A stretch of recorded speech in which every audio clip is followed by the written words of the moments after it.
Hello and welcome from Jerusalem, Israel. I'm coming at you right now. It's March 7th, 2016, and I want to talk about Donald Trump and the elections. Now, if you go to my channel, Love Revolution, you are going to see here this video that I made 3 weeks ago. Donald Trump exposes Ted Cruz and Vatican conspiracy to take over America. And here I show a picture of Donald Trump boxing with the Vatican. Lo and behold, this was very prophetic, because 3 weeks later, the Pope is brought out to attack Donald Trump. Pope Francis says Donald Trump is not a Christian. Now, this is unprecedented for the Pope to inject himself like this into a U.S. presidential campaign. I'd also mentioned in my video, and I highly suggest that you watch it. We're going to watch some of it now together. And what's important about this video is that Trump himself, Arlington's UL Trump himself exposes the Vatican. It doesn't require me to do it, and let me show you how Trump did it. Remember this. You got to remember, in all fairness, to the best of my knowledge, not too many evangelicals come out of Cuba. Okay, now for Trump to say, to the best of my knowledge, not too many evangelicals come out of Cuba, which is funny, he's questioning his faith, just like the Pope questioned Trump's faith. But the Pope is supposed to be above that kind of fray. And also, what Trump is saying here, he's implying very clearly that Ted Cruz is not an evangelical. And we know that pretty much everybody coming out of Cuba is Catholic. And so what he's saying here, and the reason why the Pope is brought out, and the reason why the entire Republican infrastructure, which is all Catholic, is now all against him. Let's watch some more of this video, because it's very prophetic. Okay, just here. Nevertheless. But, so I think we're going to do... We can see that the lineup is crowded with Republicans. With Catholics. Okay, and so I'm going to turn off this audio. I'm just going to let this run a little bit.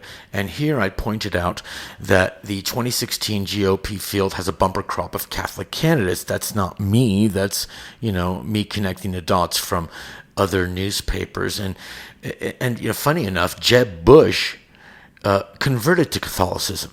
And there's another video when George Bush is asked about the Pope. What do you see when you look into the Pope's eyes? He says, I see God.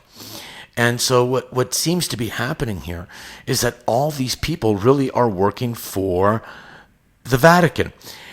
Now, Marco Rubio, he's a scripted robot, and he was attacked by Chris Christi, another Catholic. And let me tell you why I believe Chris Christi has come on the side of Donald Trump. And a lot of news about Chris Christie's eyes during his endorsement about Donald Trump showed that he was screaming inside, and that he was just doing there because he's called to do it. So when Christie was attacking Marco Rubio, the handwriting was on the wall. The insiders knew Marco had no chance against Trump, and they figure if Trump is going to be the nominee, they need to have a Catholic by his side. And the only way to make that believable and to pressure Trump to pick this guy as a running mate is by having him attack Marco Rubio and then endorsing Trump.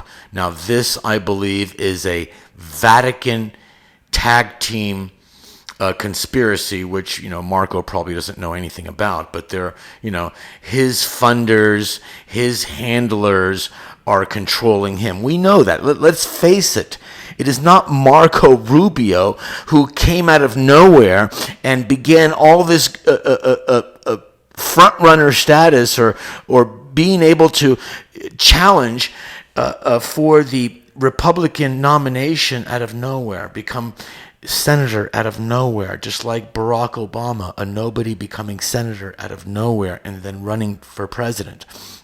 Same thing with Marco Rubio, except the only difference now is that people are waking up, that there's a problem everywhere, and that's what I believe Ted Cruz is all about.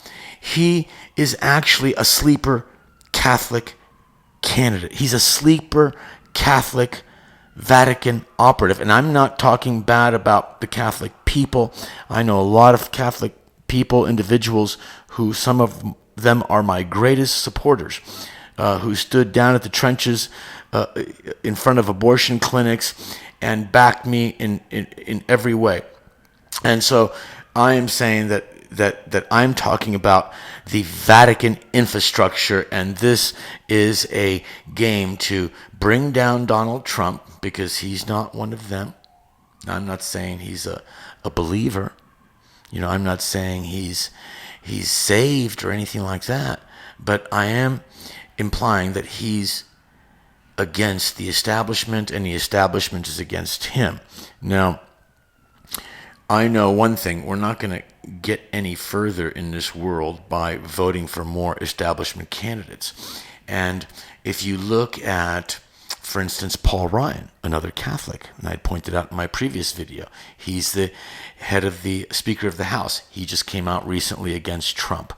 Mitt Romney, head of the Republican Party last election cycle, who was defeated by Barack Obama, was again coming out against Donald Trump. And so if the entire establishment is coming out against Trump, they're not saying anything about Cruz, and they're not going to start attacking Cruz, even though he's doing really well, is because he's a sleeper candidate.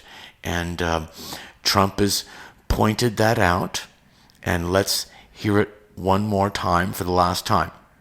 Not too many evangelicals come out of Cuba, okay? Okay, now I'd like you to subscribe to this channel. My name is Yosef Yom Tov. You can call me Joe Holiday. That's how it translates into. This is the symbol of the Star of God. Don't start besmirching this as being some Star of Solomon or anything like that. Just remember, the wise men saw his star from the east and followed it unto the Savior. This over here is the symbol of the love revolution. Now, this symbol, since I began this in 2016, has been adopted by ISIS, has been adopted by Hamas, and has been adopted by other evil radical groups because they've been paid by the establishment to take on these symbols, because we know who controls all the evil groups. It's the establishment that's creating them and funding them. And if they want to stop the symbols of hope and revolution, then they will take these symbols and besmirch them. But I'm not buying it, and I'm not going for it. I'm not changing the symbols of the love revolution. Everybody's going to take it on, starting with the enemies and ending with all the friends. And the love revolution is going to permeate the whole world. And so all you're going to do by spreading these symbols is spreading the goal of bringing about the restored kingdom of David, which is the hope for the world. And let me tell you, there is hope for the world, and that hope will come from Jerusalem, Israel, and that hope will come from the only solution authorized by God, and that is the worldwide kingdom of David. Join this channel, join this movement, and let's spread love and hope across the world. Thank you. Subscribe and share this video. Bye-bye.